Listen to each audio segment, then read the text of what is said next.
6月4日，一架载着 AZ 疫苗的日本货机在风雨中降落桃园机场。アストラゼネカ社製のワクチン124万回分を無償で台湾側の窓口機関であります。2周之后，华航也载着美国捐给我们的250万剂莫德纳来到台湾。这一疫苗体现了美国对台湾的承诺，台湾是美国真正的朋友。宣战到疫苗荒的台湾，我们感谢美日两国带来的及时雨，但要理解这是善意，就必须先理解2021年全世界关注的一个热门关键字——疫苗外交。什么是疫苗外交啊？它又会如何影响台湾呢？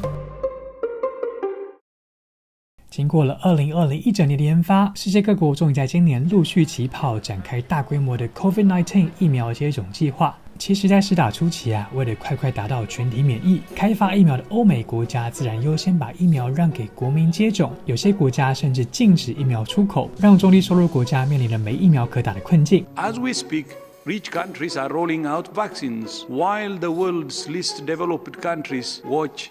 and wait. 而中国、印度和俄罗斯就看准了欧美国家忙着处理国内疫情的机会，先后向这些没疫苗可打的国家捐赠或出售疫苗，试图增大自己在全球的影响力。这种行为我们称之为疫苗外交。举例来说，截至5月初，中国已经捐了1650万剂疫苗到国外，包括邻居尼泊尔、巴基斯坦、柬埔寨等等，总共向至少80个国家提供疫苗援助，援外成果非常丰富，中国人民也相当自豪啊。不过其实疫苗外交这个词在中国眼里是非常负面的，因为这暗示中国捐疫苗是出自于政治或经济利益。中国官媒就认为这4个字是西方世界对中国的指责，居心险恶。中国更倾向使用的词叫做疫苗国际合作。中国开展新冠疫苗国际合作，从不盘算获取任何经济利益，从不附加任何政治条件。美国权威期刊外交分析，虽然中国非常强调自己捐疫苗没有任何政治条件，但中国确实正在收获疫苗援外的政治果实。像北非国家阿尔及利亚在得到中国捐赠的免费疫苗之后，除了感谢中国，还承诺未来会继续支持中国一带一路的计划，说明中国确实用疫苗巩固了自己一带一路国家的连结跟影响力。其实用疫苗拓展国际影响力，不是只能用捐的，还能用卖的，卖对时间就可以。纽约时报就指出，中国趁着美国努力生产疫苗给自己用的时候，把疫苗出口到了巴西，松动了巴西对中国的立场。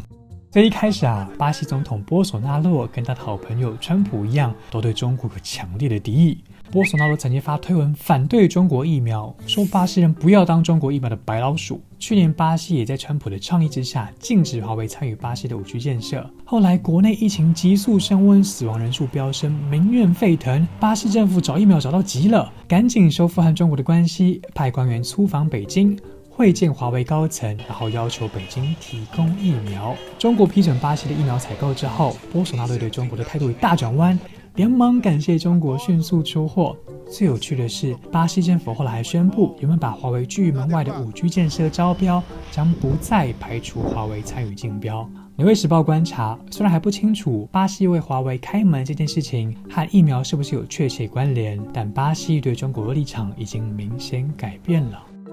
说了这么多，那各国疫苗外交有可能会如何影响台湾，影响我们呢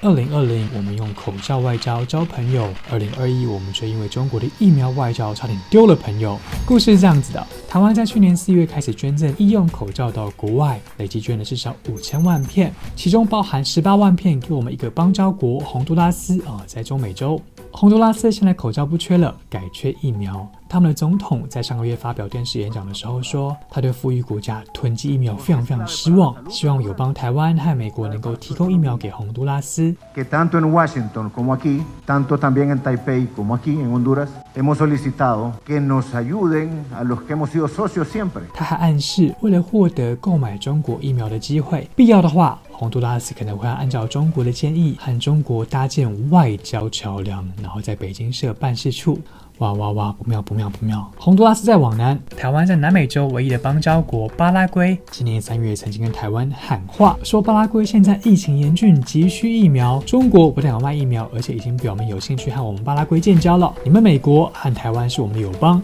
必须对我们的疫苗需求做出回应。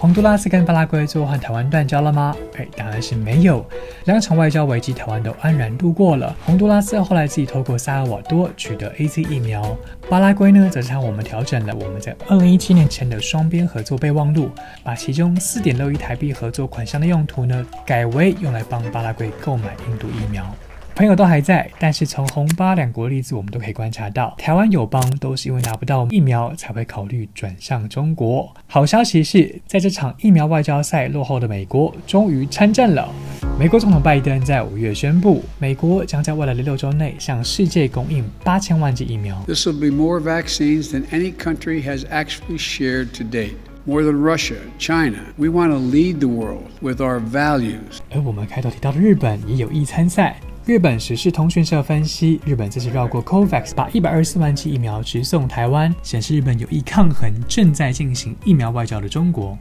在刚落幕的7大工业国集团 G7 高峰会上，7大工业国已签署了卡比斯湾宣言，承诺要终结全球传染病大流行，然后共同捐10亿剂疫苗给中国，堪称疫苗大礼包啊。 Which is another big step towards vaccinating the world.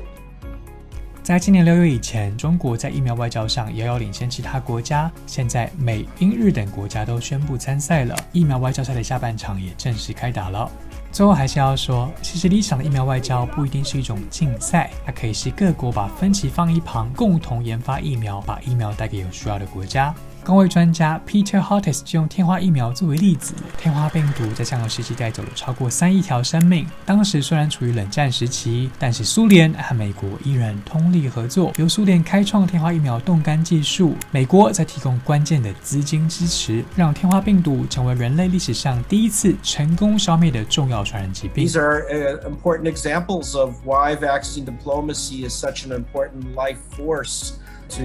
actually save lives. 疫苗外交到底能不能帮助全球对抗疫情呢？国与国的疫苗外交又是不是随着相同理念的国家团结起来而成功转型了呢？